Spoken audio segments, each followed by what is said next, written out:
Selamat pagi semua. Ya, baiklah, saat ini kita akan memulai pembelajaran kita di pagi hari ini. Namun sebelum itu kita awali dengan berdoa. Mari kita berdoa. Segala puji dan hormat hanya bagimu Tuhan.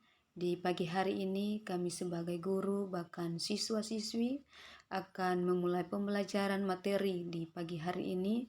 Kiranya Tuhan berikan kami hikmat dan kepintaran agar apa yang kami pelajari biarlah itu menjadi pelajaran bahkan motivasi buat kami selaku guru bahkan siswa-siswi yang ada di tempat ini.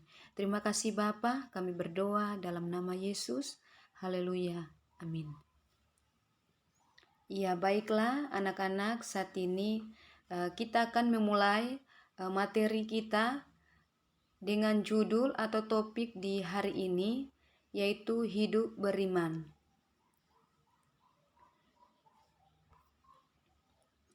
Nah, di sini dalam hidup beriman ada 3 ayat landasan atau ayat Alkitab. Yang pertama kita melihat dalam Ibrani 11 ayat 1. Nah, di sini berbicara juga tentang iman. Ya, dalam Ibrani 11 ayat 1 ini berkata bahwa iman adalah dasar dari segala sesuatu. Jadi, dalam Ibrani 11 ayat 1 ini berbicara tentang iman. Nah, kemudian Yakobus 2 ayat 17. Nah, di sini juga berbicara tentang iman kita, ya, bagaimana setiap iman itu harus disertai dengan perbuatan. Apapun yang kita lakukan, apapun yang kita kerjakan, sesuatu itu harus didahului dengan iman, sekalian dengan iman dengan perbuatan. Kemudian 2 Timotius 4 ayat 7. Nah, ini bagian dari ayat landasan dari hidup beriman. Kemudian kita masuk pada arti hidup beriman. Nah, kita perlu tahu bahwa apa itu arti hidup beriman. Nah, yang pertama kita melihat iman. Nah, kata iman ini dalam perjanjian lama yang berarti berpegang teguh. Jadi, dapat disimpulkan bahwa beriman berarti berpegang teguh pada suatu keyakinan yang dimiliki akan suatu hal, karena hal itu dapat dipercaya dan diandalkan. Demikian iman selalu berkaitan dengan percaya. Nah, ini arti dari hidup beriman, di mana iman dalam perjanjian lama itu diartikan sebagai berpegang teguh. Nah, kemudian kita masuk pada kata pengharapan, ya. Nah, kita di sini bisa melihat kata pengharapan ini juga tidak terlepas dari iman kepada Tuhan. Iman membangkitkan suatu pengharapan sekaligus mendorong seseorang untuk mewujudkan pengharapannya. Nah, seperti firman Tuhan terdapat di dalam Ibrani 11 ayat 1. Nah, di sana juga berbicara tentang iman adalah dasar dari segala sesuatu. Nah, berarti segala sesuatu itu harus didasarkan pada iman dan kepercayaan kita kepada Tuhan. Nah, di sini kita bisa melihat ya iman dan percaya. Bagian B, iman dan percaya. Nah, menurut Niftrik dan Bolan, mereka mengatakan bahwa aspek iman ini tidak dapat dipisahkan dari rasa percaya. Nah, setiap manusia yang beriman itu selalu membangun imannya dengan kepercayaan yang menjadi akar dari iman. Nah, seperti firman Tuhan juga berkata dalam Ibrani 11 ayat 6 dan Ibrani 6 ayat 7 sampai 9. Nah, anak-anak, kita bisa melihat di sini gambar yang terurai di depan ini layar. Nah, di sini ada gambar seorang Nabi Nuh yang membuat batra. Nah, Nabi Nuh ini adalah orang yang takut akan Tuhan. Nabi Nuh juga orang yang selalu menaati dan melakukan apa yang diperintahkan Tuhan kepada Nuh. Nah, di sini kita bisa melihat gambar yang terurai ini. Nuh sedang membuat batra. Ya, Nuh sedang membuat batra di atas gunung. Nah, mengapa Nuh membuat batra di atas gunung? Nah, ini juga bagian dari perintah Tuhan. Ya, di mana ada maksud Tuhan kepada Nuh sehingga Tuhan menyuruh Nuh untuk membuat batra di atas gunung. Karena ada maksud Tuhan yang akan terjadi di dunia di zaman Nuh tersebut. Nah, ketika kita melihat dari seorang Nabi Nuh ini, dia percaya, dia memiliki iman, dia bertekun, dia percaya bahwa apa yang Tuhan perintahkan, apa yang Tuhan menyuruh, apa yang Tuhan suruh kepada Nuh. Nah, ini bagian dari rasa keimanan, ada kepercayaan dari Nuh. Sehingga Nuh itu melakukan apa yang diperintahkan Tuhan kepada Nuh untuk membuat batra di atas gunung. Nah, di sini ada gambarnya.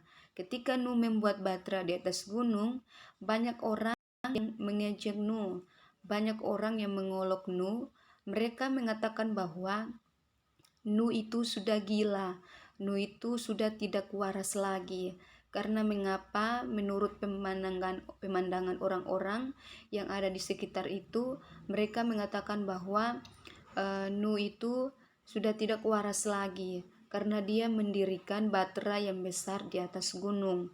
Tetapi Nuh nekat, Nuh tetap berbuat apa yang diperintahkan Tuhan, sehingga Nuh dengan rasa kepercayaan dan rasa keimanannya kepada Tuhan, Nuh melakukannya itu dengan baik di mata Tuhan.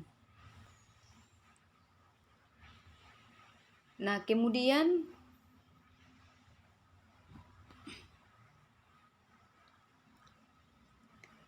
kemudian kita masuk pada C, ciri-ciri orang yang memelihara iman.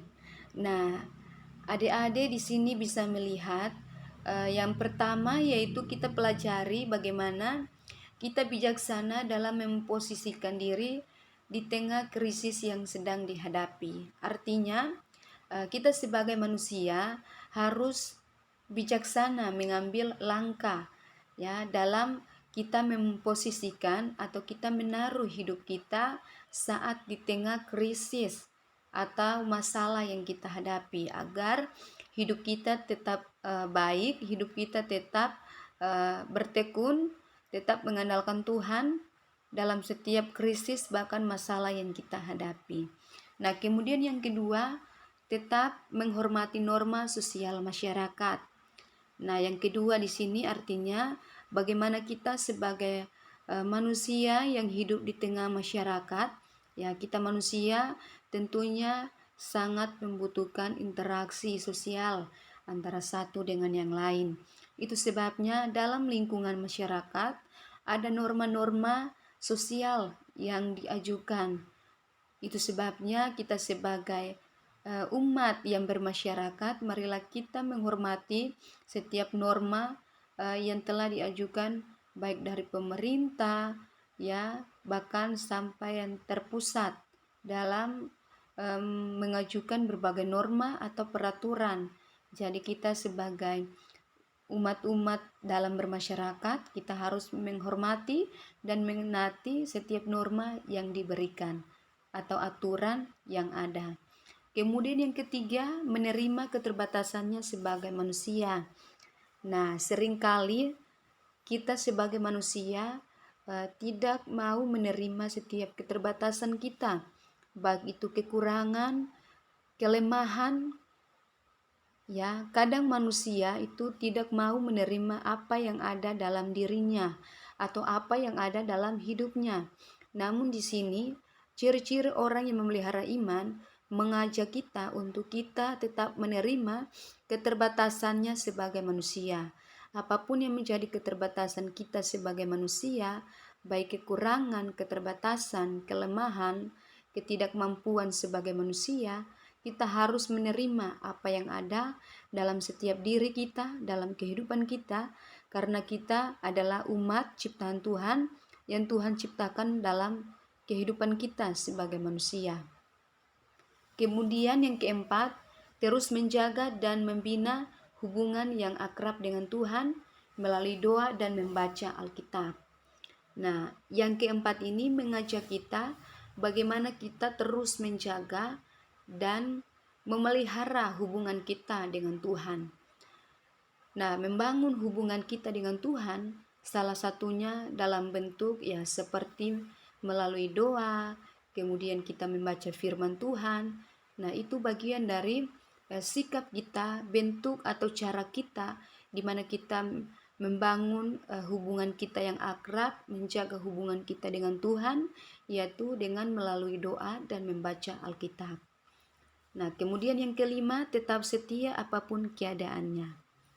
Iya, di sini yang kelima artinya tetap setia apapun keadaannya. Apapun masalah yang terjadi dalam kehidupan kita sebagai umat manusia ciptaan Tuhan, ya, keadaan seburuk apapun, ya, keadaan sesulit apapun, kita tetap setia apapun keadaannya. Yang terlebih adalah kita memiliki kepercayaan dan keimanan kita kepada Tuhan. Nah, kemudian yang keenam, menerima baik buruknya peristiwa kehidupan sebagai kedaulatan Tuhan. Nah, di mana kita sebagai umat yang percaya kepada Tuhan, ya, kita harus memiliki iman kita yang begitu besar, bahkan rasa kepercayaan kita, keyakinan kita percaya kepada sesuatu hal, terutama kepada Tuhan yang memberi kedaulatan, yang memberi kekuatan bagi kita sebagai manusia, di mana kita menerima baik buruknya apapun baik buruknya dalam kehidupan kita harus menerima dengan rasa iman kita, dengan rasa kepercayaan kita, karena apa yang ada dalam kehidupan kita sebagai kedaulatan Tuhan. Terima kasih. Ya, sekian dari materi kita, pembahasan atau pembelajaran kita di pagi hari ini. Demikianlah, sampai di sini. Kiranya Tuhan memberkati. Ya, sebelum itu kita mengakhiri pertemuan pembelajaran kita di pagi hari ini. Mari kita berdoa. Terima kasih Bapa, terima kasih Roh Kudus buat penyertaan Tuhan sepanjang hari yang kami nikmati. Di saat ini kami telah mengakhiri setiap pembelajaran kita di pagi hari ini. Berkati kami, siswa-siswi, bahkan guru-guru yang telah bekerja sama dalam memulai pembelajaran. Kiranya kekuatan, kesehatan, iman percaya, kepercayaan kita, keyakinan kita, biarlah kita taruh dan bawa kepada Tuhan. Terima kasih Bapa, bersyukur Tuhan baik. Dalam nama Yesus, haleluya, amin.